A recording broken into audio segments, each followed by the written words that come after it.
12:30 वाजून गेले. सगळ्यांच्या शिव्या खाऊन खाऊन माझ्यामुळे लेट झालेल्या या सगळ्या जरी या सगळ्यांनी शिव्या दिल्या. या बाईनं मला आतापर्यंत 10 वेळा फोन केले तर सकाळ बसून. आवरलं का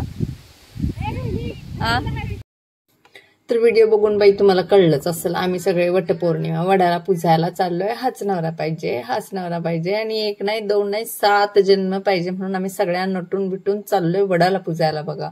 पण गंमत माहितीये का काय झाली, माणसांनी ना वड पूजायला सुद्धा ठेवला नाही बाबा. सगळी झाडं तोडून टाकायला लागलीत माणसं येड लागल्यासारखं.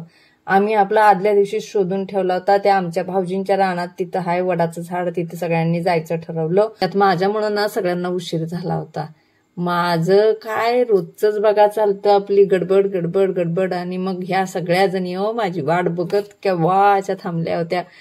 आज उपवास आणि त्यात सगळ्या जणी उपाशी माझ्यामुळं. म्हणजे काय कोण नीट बोलते वे माझ्याशी. एवढ्या जणी गोळा झालो होतो बघा. मग एक जण जाऊन पूजा करायची, मग दुसरी जण वाट बघत बसायची. माझा नंबर आल्यावर मी पण पूजा केली, नमस्कार केला आणि आपली बाजूला झाले.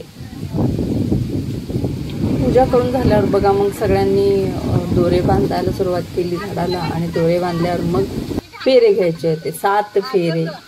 7 जन्म नवरा पाहिजे म्हणजे 7 फेरे मारायचे. मग सगळ्या जणी दोरे गुंडाळून वडाला फेऱ्या मारायला लागल्या. तसं जर खरं विचार केला तर झाडाला असं दोरा बांधणं आता निसर्गाच्या दृष्टीनं पटत नाही खरं, पण जी परंपरा आहे त्या परंपरेनुसार हे करावंच लागतं.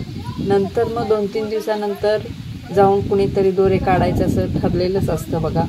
मग आम्ही आपले फेरे घेतले सगळ्यांनी आणि फेरे घेऊन झाल्यानंतर मग प्रत्येक जण आपापल्या पद्धतीनं आपापल्या मनोभावे जे काही इच्छा असेल तसं बोलून आपलं पूजा चालली होती बघा. मग त्याच्यानंतर आम्ही फेरे मस्त मध्ये घेतले. आधीच सगळ्या जणी छान नटलेल्या होत्या ना, त्याच्यामुळे जरा जोर येत होता फेरे मारायला.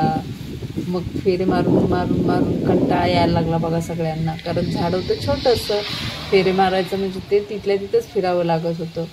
फेरे मारून आम्ही झाले की सगळ्यांनी मग एकमेकींनी हळदी कुंकू एकमेकींना लावलं. हळदी कुंकवाचा कार्यक्रम झाला आणि जसा हळदी कुंकवाचा कार्यक्रम झाला ना की सगळ्यांची पावलं पहिली घराकडे वळाली बघा. 1 दिवस सुद्धा दुपारपर्यंत उपाशी राहू शकत नाहीत ह्या बायका. मला तर हसायला येत होतं.